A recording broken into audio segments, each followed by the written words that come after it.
Հարգելի հեռուստադիտողներ, ինչպես գիտեք, հունիսի 7-ին կայանալիք համապետական ընտրություններին ընդառաջ շարունակվում է կուսակցությունների նախընտրական քարոզարշավը։ Քաղաքացիական պայմանագիր կուսակցությունը վարչապետ Նիկոլ Փաշինյանի գլխավորությամբ եւ Տեր կանգնիր խաղաղությանը կարգախոսի ներքո այսօր քարոզարշավը շարունակում է իրականացնել Գեղարքունիքի մարզում։ Այս պահին ես պատրաստվում եմ զրուցել միջազգայնագետ Արման Ավագյանի հետ։ Պարոն Ավագյան, շնորհակալություն հնարավորության համար։ Ես եմ շնորհակալ։ Թեպետ մենք առիթ ունեցել ենք արդեն զրուցելու, պարոն Ավագյան, դա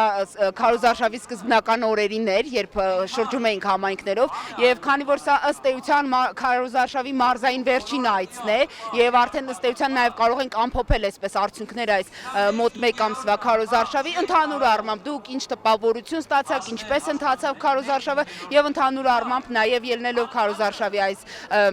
ընթացքի դինամիկայից ինչ ակնկալիքներ ունեք հունիսի 7-ին։ Տեսեք,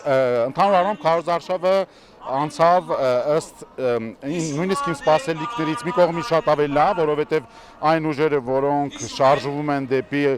երկրի առաջընթացին եւ այն ուժերը հատկապես, որոնք Հայաստանը տեսնում են անկախ եւ տեսնում են ինքնիշխան եւ վերջիվերջո այն ուժը տվյալ պարագայում մենք գտնվում ենք համար 16-ի հանրահավաքին, որի գլխավոր լոզունգը, գլխավոր, այսպես ասենք, մեսիջը դա խաղաղությունն է։ Եվ կարելի ասել, որ այն տպավորությունը ստացա, այն հարցումները, որ կարողացա մարդկանց կատարել, ընդհանուր առմամբ ավելի քան դրական է, որտեղ մարդիկ շատ լավ օրեցօր այս լուրերի, տարբեր լուրերի ստացման պարագայում մեր ժողովուրդը շատ ավելի բաներ հասկացավ եւ դա նաեւ մյուս ուժերի ֆոնին, որոնք ինչպես կարելի է տեսանք, ինչպեսի ցածր մակարդակ եղավ իրենց կողմից, որովհետեւ ամբողջ այդ քարոզարշավը իրենց կողմից ընթացավ շատ ավելի, այսպես ասենք, մի կողմից մակարդակի պահով, բայց մյուս կողմից նաև չկարողացան նրանք ոչ մի կերպ ըստիս, չկարողացան ոչ մի կերպ ապացուցել, որ նրանք կարող են իրական այլընտրանք լինեն իշխող ուժին տվյալ պարագայում, որովհետև նրանց բերած արգումենտացիան, նրանց բերած փաստերը, որոնք փաստեր չէին, այդ հնչեցին բազմաթիվ սուտ խոսքեր, հետո ցավոք սրտի, այն ինչը որ մենք տեսնում ենք հիմա, դա շատ ցավալի է, դա այն է, որ միգուցե թե եւ ինչը ես կարծում եմ, թե դա նրանց նաեւ անտաղանդությունից է, երևս, հյուսիսային մեր հարևանը Ռուսաստանը, որը տվյալ պարագայում հանդես է գալիս եւ ամեն բան փորձում է անել, որպեսզի մեզ պահել հին համակարգի մեջ, ասել կուզե մեզ կախման մեջ պահել տարածաշրջանում իրենից, մեզ օգտագործել նաև, որպեսզի մենք կոնֆլիկտային զոնայի մեջ գտնվենք Ադրբեջանի հետ, դրանից օգտվել եւ մեզ թույլ պահելու, բայց հատկապես նաև Ադրբեջանին թույլ չտալու, որպեսզի եւս կարողանա բացվել աշխարհին, իսկ մեր պարագայում շատ ավելի վտանգավորն այն էր, որ մենք ունենք Սյունիքի այդ միջանցքը, որոնք նրանք առաջ էին տանում եւ տվյալ պարագայում մենք հասկացանք, որ այդտեղ էլ ձախողեցին, հիմա արդեն վաբանկ, այսպես կարելի ասել, գործողություններ են եւ ամեն օր իր նոր խոսույթն են բերում, փոխանցում մեր լոկալ ուժերին, պրոռուսական ուժերին, որոնք իրենց մերկապարանոց արտահայտություններով համոզիչ չէին հնչում եւ ահա տեսեք հիմա ինչ է կատարում, արդեն սանկցիաներ ունենք եւ ամեն օր եթե տեսնում եք, այդպես ամեն մի օրում ամբողջը չեղավ, մի օր տեսանք թե դրանք վարդերն էին, մյուս օրը դրանք միրգ ու բանջարեղենն էին, հետո ձուկը, ու այսպես ամեն օր ջերմուկը, ալկոհոլը եւ դրանք ամեն օր մի նյութ էին տալիս, որպեսզի մի կողմից կարողանան այս մեր անտաղանդ պրոռուսական ուժերին, որոնք արգումենտների մերկապարանոց լինելու հանգամանքում չեն կարողանում ոչ մի բան լուրջ, ոչ մի համոզիչ ինչ-որ բան բերել, որը ժողովրդին կստիպի, նույնիսկ այն ժողովրդին, այն ընտրողին, որը միշտ չէ որ համաձայն է Փաշինյանի, կարող է դա լինել մտքերը, կարող է լինել նրա ձայնը, շատ բաներից չէ դա կախված, ծրագիրը նաև, բայց այստեղ ինչն է ավելի հետաքրքիր, ինչը որ ես տեսա, ինչը որ ես ակնկալում եի տեսնել, դա ծրագրերի ներկայացումն էր։ Ես այդ ծրագրերի ներկայացումը տեսա պրո-եվրոպական, պրո-արևմտյան, այսպես, որոնք դե ֆակտո պրո-հայկական ուժեր են, վերջիվերջո, որովհետև ինչ է մեզ ասում արևմուտքը։ Արևմուտքը մեզ ամեն կերպ աջակցում է, որպեսզի մենք կարողանանք անկախանալ եւ այդ ուժերը որպես այդպեսին մեզ տալիս են ընտրություն անելու հնարավորություն։ Մեզ չեն պարտադրում գնալ Եվրոպա, ինչպես Ռուսաստանը մեզ պարտադրում է դուրս չգալ իր ազդեցության գոտուց։ Տեսեք, պարոն Ավագյան, նաև Ռուբիոյի հայտարարությունը, որ Ռուսաստանը այսպես խանդավառված չէ Միացյալ Նահանգներ Հայաստան գործակցության խորացմամբ եւ նաև այն հատվածը հայտարարության, որ օրինակ հենց Ռուբիոյի մակարդակով կոչ է արվում Հայաստանի իշխանություններին կամ ընդհանրապես նաև Հայաստանի ժողովրդին, որպեսզի հնարավորինս զերծ մնան ռուսական ազդեցության, ռուսական այդ հնարավոր ներգործության, այսպես հետևանքներից։ Այսում էր ես նաև կուզենայի Ռուբիոյի այս հայտարարության հետ կապված լսել ձեր դիտարկումը։ Մի քանի օր առաջ Հայաստան կատարած այցից հետո նաև նման հայտարարության հնչեցումը ինչ է նշանակում։ Դա հաջորդեց, երբ որ Ռուբիոն ներկայացրեց նախագահ Թրամփին այն իրավիճակը, որը տիրում է Հարավային Կովկասում եւ այդ հաստատված նախաստորագրված խաղաղության մասին դիսկուսիան, եւ նա շարունակեց դա, որովհետեւ ընթացքը դեպքերի ընթացնել է բերում դրան։ Ինչ է կատարվում։ Ռուսաստանը սկզբում քողարկված չասենք ինչու քողարկված, շատ բացայբաց հայտարարեց, որ ինքը ցանկություն է հայտնում, որ իրեն հարող կամ մինիմում պրոռուսական այդ ուժերը մասնակցեն քարոզարշավին, բայց ինչպես օրերը անցան, մենք տեսանք, որ դա միայն, այսպես ասենք, ցանկություն չէր, այլ նաև գործողությունների մի ամբողջ շարան էր։ Եվ ինչպես տեսանք այդ բոլոր սպրդած այդ ինֆորմացիաները, որ դուրս եկան մամուլում, ամեն օր տեսանք մի նոր ինֆորմացիա, թե ինչպես են Ռուսաստանը եւ նրան հարող ուժերը փորձում ամեն ինչ անել, որպեսզի ապատեղեկատվություն տարածել, այստեղ մարդկանց մեջ արթնացնել վախի զգացում։ Հիմա այդ վախի զգացումը սկզբից եղավ ադրբեջանցիների մուտքը, որը իրականությանը չի համապատասխանում 300,000, մենք էլ տեսեք կրկնում ենք դա, այնինչ դա միֆ է եւ դա ցնդաբանություն է եւ դա քաղ տեխնոլոգիայի մի մաս է, ընդհանրապես ոչ մի ավել բան, որովհետեւ տեսնում ենք, որ այդ անձը, որը ուղարկված է Ռուսաստանից, եւ ես մեծ կասկածներ ունեմ վերջ-վերջո նրա կարողության վերաբերյալ։ Գիտեք, Ռուսաստանը կրկնում է Վրաստանի Իվանիշվիլիի հետ ինչ որ արվեց, այդ նույն սցենարն է կրկնում, ասում են դե մի բան, եթե հաղթել է, աշխատել է, եկեք կրկնեք նաև ստեղ։ Տպարությունը, որ այդ մարդուն իրենք աճեցրել են, մի տեսակ այդ տպարություն ունեմ, որպեսզի մի պա նրան այսպես պարաշուտով բերեն Հայաստան, եւ սկսեն նրան ներկայացնել որպես մեծն բարերար, մեծն միլիարդատեր, որը կարող է այսպես ապահովել մեր ժողովրդի բարօրությունը եւ որը Պուտինի հեռախոսի համար ունի։ Դա ցնդաբանության մոտ է եւս, որովհետեւ ես խոսեցի դրա մասին, Ֆրանսիան կասկածում են օրինակ մի գույքի համար, որը մենք շատ լավ հասկացանք, որ մեծ կասկածներ կան, որ այնտեղ նույնիսկ ասեցին հետո մեր հայտարարությունից հետո նաև նշեցին, որ այնտեղ նախագահ Պուտինի շատ մոտ կանգնած մի անձնավորություն է, ավելի շատ եղել եւ երբևիցե Սամվել Կարապետյանը չի եղել եւ այսպես շարունակ հիմա այդ մարդը եւ այսօր տեսնում ենք նրա մեր կապարանոց հայտարարությունները, նրա թույլ լինելը մի կողմից այդ բոլոր խոսույթներում եւ նրանք աշխատում են պասերով։ Տեսեք Մարգարիտա Սիմոնյանն է խոսում այդ սնկերից, նա խոսում է սնկերից, բոլորս հասկացել ենք ի վերջո եւ ես մա կգամ Մարկո Ռուբիոյի հայտարարությանը, որովհետեւ դա տեղավորվում է եւս խոսենք ճշմարտացի այդ կոնտեքստում, որովհետեւ մի պահ է գալիս, որ պետք է ժողովուրդը իմանա ճշմարտությունը։ Կան քաղ տեխնոլոգիաներ, բոլորն էլ կիրառում են քաղ տեխնոլոգիաներ, բոլորն էլ սա քարոզարշավ է։ Բոլորն է պետք է փորձեն լինել համոզիչ, բայց այստեղ մի տարբերություն կա։ Մի կողմից մենք ունենք մի դիսկուրս, որը կոչ է անում ժողովրդին իր քաղաքացիական գիտակցությունը զարթնեցնել եւ տեր կանգնել իր երկրի, ինչ որ ասում է քարոզարշավին, օրինակ 16 համարի քարոզարշավին, նաև մյուս կան համարներ, Հանրապետություն կուսակցությունը, որը եւս ավելի ինքնիշխանության կողմնակիցներ են եւ որպեսզի մի օրինակ էլ եւս բերենք, չստացի որ ընդամենը մենք խոսում ենք մի ուժի մասին, նրանք շատ ուղղակի կոչում են իրենց անունով, ես չտեսա խապկանք, բայց հակառակ կողմում տեսնում եմ ճղճիմ խախամբներ եւ դա էլ հերիք չի վախեցնելու պես մի բան։ Հիմա Մարկո Ռուբիոն ինչ եկավ ասելու։ Եկավ ամփոփելու այդ ամենը, նախ սկզբում եկավ որպեսզի վերահաստատելու, որ այն պայմանավորվածությունները, որը Ամերիկայի Միացյալ Նահանգները Հայաստանի Հանրապետության հետ կնքել էին եւ համաձայնությունը Թրիփի վերաբերյալ ստորագրվեցին։ Բնականաբար պետք է ռուսական մամուլը դրան անդրադառնալ, ասելով ինքնաթիռից իջավ, ինքնաթիռը նստեց գնաց, բայց եղբայր, այդտեղ կարևորը ստորագրությունն է, ստորագրությունը եղավ, հրաստատում եղավ եւ Մարկո Ռուբիոն հասկացան եւս դեպարտամենտում, որ պետք է եւս մեկ ավել, այսպես ասել, կարծիք արտահայտել եւ տալ այդ ճշմարտությունը, որն է, որ Ռուսաստանը այսօր բնականաբար չի ուզում տեսնել Հայաստանի Հանրապետությանը իր, այսպես ասել, ճակատագիրը որոշել ինքնուրույն ձևով եւ ցանկանում է այն երկիրը պահել իր ծիրի մեջ։ Սա քաղաքակրթակ, այսպես ասենք, սա մի լուրջ փոփոխություն է, որտեղ մենք հայերս չպետք է ոչ տրվենք էմոցիաների, դա միշտ եմ ասել, եւ միուն ժամանակ չմտնել ոչ մի թակարդի մեջ, որովհետեւ այն պետությունները, որոնք թշնամական հարաբերություններ ունեն նույն Ռուսաստանի հետ,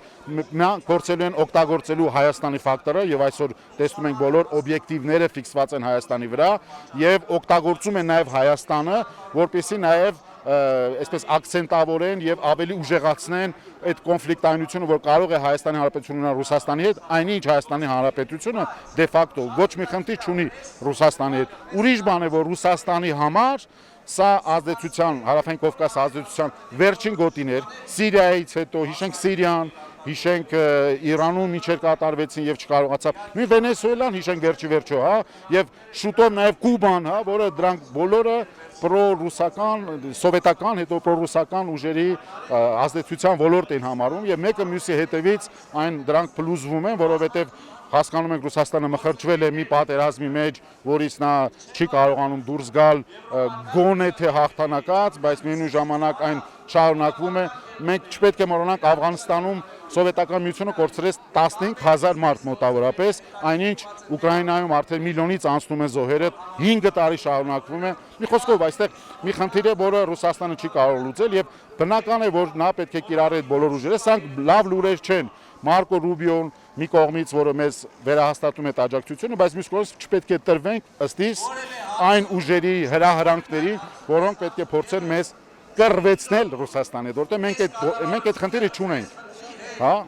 Պարոն Ավագյան, քանի որ դուք անդրադարձաք ձեր խոսքում Վրաստանի ընտրություններին, Իվանիշվիլի օրինակը բերեցիք, խնդրում եմ որպես միջազգայնագետ անցկացնել համեմատություններ նույն նաև Վրաստանի եւ մեր առաջիկա օրերին կայանալիք ընտրությունների միջև այն համատեքստում, որ տեսեք նույն այդ խաղաղություն թե պատերազմ դիսկուրսի մեջ ասում են սա օրինակ նաև այս իշխանությունների, այսպես ասած, նախընտրական տեխնոլոգիաներից է, ընդօրինակված Վրաստանից։ Այնտեղ էլ Իվանիշվիլի ընտրությունների ժամանակ մենք հիշում ենք հենց այդ նույն դիլեման։ Հիմա մեր պարագայում սա նույնն է, թե մենք ռեալ կանգնած ենք այդ վտանգի առաջ։ Խնդրում եմ այս մասով որպես միջազգայնագետ մեկնաբանություն։ Այստեղ նյուանսներ կան, տեսեք, երբ որ իշխող ուժը իր քարոզարշավը սկսեց ասելով խաղաղությունը բերում ենք, եթե ոչ, ապա լինելու է պատերազմ, որովհետև շատ արագ հասկացանք, որ մյուս ուժերը, պրոռուսական ուժերը, իրենք կոչենք իրենց անուններով, նրանք եկան ասելու ինչ։ Նրանք ելան ասելու, որ այս պայմանագիրը, այս խաղաղությունը, այն խաղաղությունը չի, ասել կուզի մենք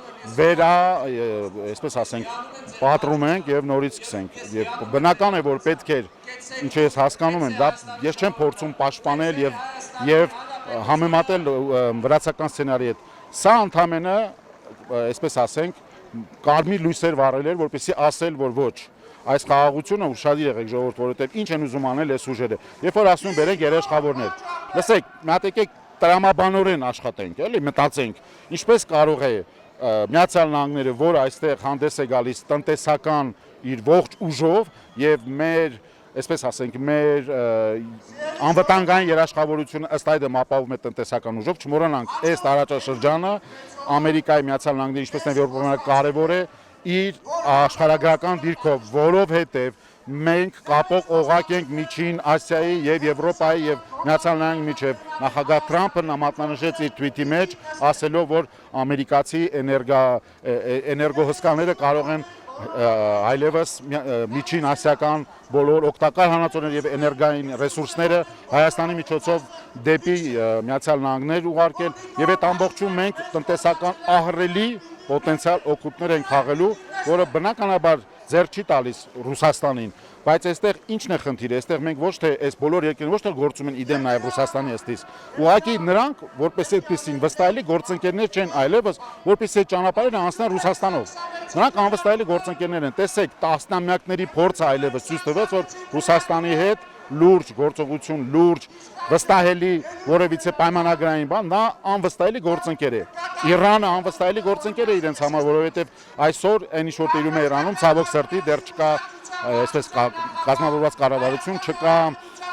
վստահելի մի գործընկեր, որի հետ կարելի է երկարատև ժամանակահատվածում խոսել եւ դրանից ելներով է, դրանից բխելով է, որ մենք վստահելի գործընկեր ենք։ Իսկ Ռուսաստանը, երբ որ ասում են երաշխավորներ բերենք, բնական է, որ պետք է որ վարչապետը մատնանշեր, որ մի րոպե, այս ճանապարհը մենք անցել ենք,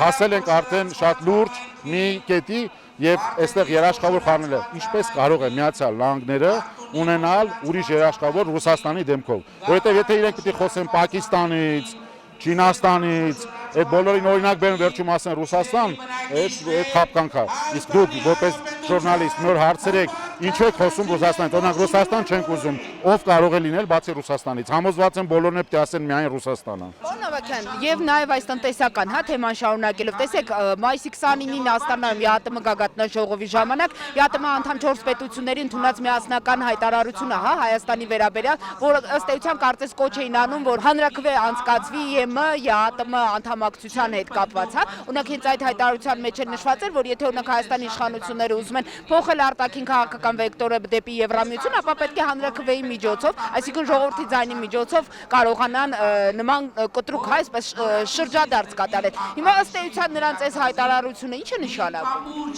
Որպեսզի կարողանամ այդ հարցին ձեզ ավելի կոնկրետ պատասխանել, մենք պետք է հասկանանք մի բան. ինչ է կատարվում այս ընտրապայքարում։ Եթե նայում ենք Եվրոպայից եկած վերջին հարցման արդյունքներին, շատ հետաքրքիր քվեր են։ Այստեղ մենք տեսանք, որ փետրվարից ի վեր քաղաքացիական պայմանագիրը պլյուս 40 եւ ավել տոկոսով իր ձայների քանակն ավելացրել։ Պրոռուսական ուժերը, որտեղ պայքարը եկեք խոսենք գնում է մի կողմից պրո-հայկական ուժերի եւ պրո-ռուսական ուժերի միջև։ Երբ որ ասում ենք պրո-հայկական, խոսում ենք պրո-արևմտյան, այսինքն եթե խոսում ենք պրո-արևմտյան, խոսում ենք զարգացած երկրներ, բարեկեցիկ երկրներ եւ մենք մեր ժողովուրդը ինչ եք ուզում իրեն չտեսնի այդ զարգացած երկրների ցուցակում, հատկապես որ այդ երկրները ցանկանում են մեզ տեսնել իրենց կողքին։ Հիմա փետրվարից ի վեր ինչ է ասում այդ հարցումը նախ այդ հարցումը ասում է փետրվարից ի վեր պլյուս 40 եւ ավել տոկոս քաղաքացիական պայմանագրին եւ մյուս 2 կամ 3 այդ 3 գլխանի այդ ուժերը 3%-ից ավել ավելացում չեն ունեցել եւ այդ կալուգացի օլիգարխը նրան ասում, բայց ես հաստատ համոզված եմ, որ նա կալուգայից է, ընդհանրապես համոզված եմ, որ նա օլիգարխ է, շատ ավելի, ինչպես ես նշեցի, այդ գումարները տրոնիրվում են Ռուսաստանից եւ նրան ուղղակի անուն եւ ազգանուն են, ինձ համար հատկապես կասկածներ շատ մեծ են, որովհետև նմանատիպ անձի, նմանատիպ խոսույթներ, նմանատիպ թույլ մակարդակի ելույթներ, նմանատիպ թույլ ձևով քարոզարշավ անելը, տեսակ, չգիտեմ, էլի միլիոներատերը մի քիչ ավելի խելացի են լինում, այդ մի կողմից, բայց հիմա երբ գամ ԵԱՏՄ-ի ձեր հարցին, ինչն է հետաքրքիր է։ Տեսեք, ռուսական, պրոռուսական ուժերը հասկացան, որ այդ անգրագետ չասենք, ասենք անթաղանդ այս պրոռուսական ուժերը չեն կարողանում առաջընթաց ապրել եւ նրանք այս սանկցիաներով փորձում են նրանց տալ այդ հնարավորությունը հավաքել ձայներ, բայց այստեղ ձայների հավաքումը ոչ թե արվում է որպեսզի նրանք գան հաղթեն, մոռացեք, հաղթանակը, այսպես ասենք, թվաբանորեն անհնար է, որովհետեւ ժողովուրդը մի կտոր հացով իր խելքը չի կերել, որ գնա եւ իր ձեռքով ասի ես գնում եմ Ռուսաստան, մի երկիր, որը այսօր հարձակվել է մի ուրիշ երկրի վրա, տնտեսապես խայտարակ իրավիճակում է, ինչպես ասեցին։ Եվ այսօր նրանց հույսը ինչն է, այդ անցողիկ շեմն է, որ այդ անցողիկ շեմը նրանք կարողացան հաղթարել եւ այս պրոհայկական ուժերը չեն կարողանալու ունենալ սահմանադրական շեմը, նրանց հույսը նա է, որ նրանք կարող են փորձել Հայաստանի Եվրոպայի մուտքը ինչքան հնարավոր է խոչընդոտել եւ ըստ այդմ ԵԱՏՄ-ի հայտարարությունը, որը ասում է ինչ, դեկտեմբեր ամսին կհավաքվենք, կորոշենք, տեսեք, դեկտեմբեր ամիս, այսօր մենք դեռ հունիս ամիսն ենք, մի հատ ընտրությունները թարգման ենք, հունիս ամսին տեսնենք Երևանում ինչ կլինի, Հայաստանում ինչ կլինեն ընտրությունները, ըստ այդմ մի հատ տեսնենք ինչ ընդդիմություն մենք ունենք ինչ որակի ընդդիմություն ունենք, որովհետև այսպես թե այնպես ընդդիմադիր ուժեր պետք է լինեն խորհրդանում։ Ուրիշ բան է, որ նրանք ունենան այդ հնարավորությունը վետո դնելու Հայաստանին Եվրոպա մտնելու գործընթացին։ Հետո ըստ այդմ կտեսնենք ինչպես ենք վարվում Հայաստանի հետ, բայց մոռացել են, որ այդ ընթացքում իրենց արած գործողությունները կարող են մղել Հայաստանի եւ նրա բոլոր արևմտյան պարտներներին, 40-ից ավել երկիր, որ եկան այստեղ, Միացյալ Նահանգներ եւ այդպես շարունակ, հա, զարգացած արևմուտք, որ կարող է այս ընթացքում մեզ շատ արագ ձևով գործիքակազմեր տրամադրել, որպեսզի մենք այս տուրբուլենտային զոնան հեշտ անցնենք եւ մեր արտանումները կատարենք արդեն դեպի Եվրոպա։ Հիմա նրանք էլ փորձում են խաղալ դրա հետ, ըստ իս, հա, եւ սպասում են դեկտեմբեր ամսին կայացնել մի որոշում։ Այնտեղ ես ոչ մի բացասական բան ըստ այդմ չեմ տեսել։ Նրանք ընդհանրապես սպասողական հույս ունեն, որ այս ուժերը, որ այս հայաստանյան Մարգարիտա Սիմոնյանները, դրանց մեջ դրանք կան, այս հայաստանյան ադրբեջանական խոսույթներ տարածողները կկարողանան վախեցնել ժողովրդին եւ վրացական սցենարով վախեցնելով մեզ պահել Ռուսաստանի ծիրում, բայց պետք է հասկանալ մի բան, որ իրենց վախը այլևս չի աշխատում, դա միակ գործիքակազմն է Ռուսաստանի, որ այլևս չի աշխատում։ Եվ վերջում ամփոփելով մեր զրույցը, պարոն Ավագյան, տեսեք, Евроньюզ-ը օրերս հրապարակեց հարցման արդյունքներ, ըստ որի քաղաքացիական պայմանագիրը 65%, Հայաստան դաշինքը 6% եւ ուժեղ Հայաստանը 12% ձայների հարաբերակցությամբ կարող են անցնել ազգային ժողով։ Դուք օրինակ համակարծիք եք այս ցուցանիշների հետ, թե ունեք նաեւ թեկուզ այսպես մոտավոր այլ կանխատեսումներ ձայների բաշխվածության առումով։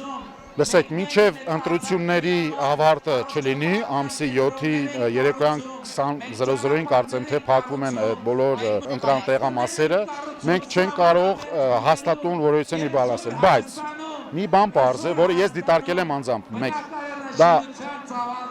չի կարող լինել մի ժողովուրդ, որը այսօր տեսնում է ինչ է կատարվում երկրագնդի վրա եւ որը ունի մի շանս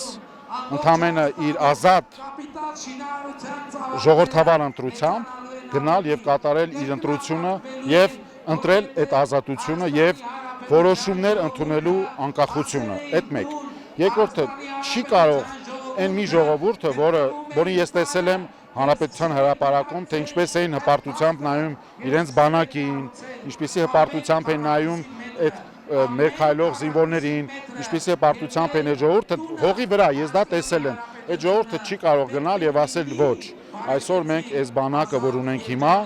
դա փոխարինելու ենք, տեսեք, ռուսական ուժերի երաշխավորմամբ, մաթեմատիկորեն մեկ լինի այսօր ռուսներին երաշխավորի, նրանք առաջընթաց չեն կարողանում ապահովել մարտական դաշտում, նա հյուծված մի պետություն է այսօր, որը ինքը վերականգնվելու մեծ, այո, նա այսօր չի կարող երաշխավոր լինել օբյեկտիվորեն, մենք երևի թե թերևս կարողանանք վաղը մյուս օրը նրանց որոշ հարցերում նաև աջակցել, բայց ինչպես նրանք կարող են մեզ երաշխավորել, երբ որ չմոռանանք ինչ արեցին Ղարաբաղում, մենք դրա օրինակն ունենք, դուք ինչպես եք ուզում ժողովուրդը հիշողություն ունի, նա չի կարող, ուրեմն ինչ է ուզում ասել, այդ հարցման արդյունքները շատ մոտ են իրականությանը, կլինեն տատանումներ 5-ից 10%, բնականաբար դա կարող է լինել, եւ այդ տատանումները կարող են վերաբաշխումներ լինել տարբեր ուժերի միջև, որովհետեւ այնտեղ մարդիկ կան, որոնք կփորձեն, հա, որոշ չափով նաեւ այսպես ասել, օգտվել այդ ընձեռված հնարավորություններից եւ ինչու ոչ իրենց ձայնը տալ այն ուժերին, որոնք պարտադիր չէ որ լինեն հենց այս համար 16-ի ուժը, որը հա ինքը գնում է, հա, այսպես որպես լիդեր, բայց այսպես թե այնպես ըստ իս խնդիրը լինելու է արդյոք այս քաղաքական ուղղությունը, որը բռնել է Հայաստանի Հանրապետությունը, գնում է շարունակական ուղով դեպի եվրոպական միություն եւ ըստ այդմ նա այն ուժը, որը դա կարող է անելու, կարող է ձեռք բերել սահմանադրական մեծամասնություն, որին ես կողմնակից եմ, հա, լինելով պրոեվրոպական, հա, ես միայն կողմնակից եմ։ Այս տարի 30 տարի ես ինչ ապրել եմ Ֆրանսիայում եւ ես ամբողջ փորձը որ կուտակվել է, այն ինչ որ տեսել եմ Եվրոպայում, այնքան կուզեի որ Հայաստանի Հանրապետությունը դրա ամեն լավ կողմերից նաև օգտվի։ Ունենք դրա բացառիկ հնարավորությունը աշխարհքաղաքական այս հորձանուտում մենք ունենք բացառիկ շանս դատելով այն ինչ որ կատարվում է տարածաշրջանում եւ ընդհանրապես Եվրոպայում ունենք այդ շանսը արագ կերպով այսպես ասենք վերակառուցվելու եւ գնալու դեպի եվրոպական արժեքներ այդ ճանապարհը երկար է բայց այսօր ըստիս տեսնում եմ մի ուժ որը չի խափում իր ժողովրդին չի խափում ամենայն դեպս խոսում է իր սխալների մասին ի հակառակը դրան ես տեսնում եմ ուժեր որոնք կոծկում են ամեն կերպ իրենց սխալները դա վերագրում են շատ հեշտ է գիտեք ասում են հաղթանակը շատ ունի տերեր բայց պարտությունը միշտ մերկ է եւ անտեր է եւ այս պարագայում ի պատիվ այս ուժիկ պետք է նշել որ նրանք իրենց մեակուլպան եւ իրենց սխալների մասին եւս խոսել են արշավի առաջին իսկ օրվանից եւ դժվար է եղել նաեւ այս ուժերին բոլորին որովհետեւ այստեղ նաեւ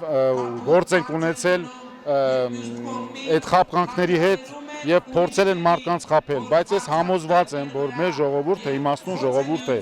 Այդ թվերը որ դուրս են եկել իրականությանը մոտ է։ Ես շատ կուզենայի, որ լիներ այդ համանդրական մեծամասնությունը, որը հանգիստ կերպով ինչ խոսք ամեն ինչ կատարյալ չէ, որովհետեւ մենք կենտրոնացնում ենք մի ուժի վրա, հա, իշխանությունը այսօր, բայց դե ֆակտո դիմացը տեսնում ենք ինչ իրավիճակ է։ Տեսեք դեբատները ինչպիսին էին։ Տեսեք ինչպիսի ցածր մակարդակի դեբատներ են։ Այնտեղ տեխնացուներ կան, որ սպորտային համազգեստով են եկել։ Այնտեղ տեխնացուներ կան, որ զանգակներին հնչեցնում։ Այնտեղ տեխնացուներ կան, որ ոչ հարիր սերական բնույթի հայոյանքներ, տափակաբանություններ, անիմաստություններ Արդյոք մեր հայ ժողովուրդը ուզում է նմանատիպ տարերի 5 տարի տեսնելու այդ բղավող տարերի դրանք ովքեր են բղավում են նրանք ովքեր չունեն արգումենտներ բղավում են նրանք ովքեր չեն կարող հանգիստ ինտելեկտը զարգացած մարդիկ որոնք կարող են բերել կոնկրետ օրինակներ եւ հակազդել բղավելով դուք պատկերացնում եք հայ ժողովուրդը մեր հայրենակիցները արդյոք նրանք պատրաստ են 5 տարի այդ տարերին տեսնելու ցավոք սրտի եթե նրանք անցնեն տեսնելու ազգային ժողովում հուսամ ոչ եւ վերջի վերջո այս վերջին գիծն է որ պետք է մենք հաղթահարենք ես ուղղակի բոլորին կոչ եմ անում գնալ ընտրատեղամասեր շատ կարեւոր է արխային չընկնել հա այսպես ասեմ մեր լեզվով հա մեր ժողովրդական լեզվով այսինքն լինել շատ զգոն չմոռանալ որ ձեր մի քվեն որոշիչ է եւ ձեր մի քվեից է կախված ձեր պետության անկախությունը, ձեր երեխաների ապագան, ձեր վերջը իմացեք, այն ուժերը, որոնք մեզ տանում են դեպի Ռուսաստան, ձեր երեխաների ճակատագրի հետ են խաղում։ Այդ ուժերը վաղը մյուսօրը շատ հանգիստ կերպով կարող են ասել, մենք պետք է օգնենք մեր եղբայր ռուս ժողովրդին, որը մեր երաշխավորն է, եւ պետք է գնանք եւ կռվենք Ուկրաինայի դեմ։ Ինչ ենք անելու։ Ինչ ենք անելու։ Արդյոք մենք ուզում ենք դա։ Իհարկե մենք դա չենք ուզում։ Եվ այսօր մենք ընդհանրապես ուզում ենք, որ մեր երեխաները ունենան ապագա, ունենան կարողանան կրթվել, զարգանալ, լինի տնտեսություն, որը կարող է նրանց օգնել հաղթահարելու այս բոլոր դժվարությունների միջոցով անցնելով հավատալու ապագային եւ ել չգնալ արտասահմաններ, չփնտրել լավ, այսպես ասենք, ապագա դրսերում մեր հայրենիքում պետք է կարողանանք անել այն ինչը որ մեզ թույլ չեն տվել անելու տասնամյակներով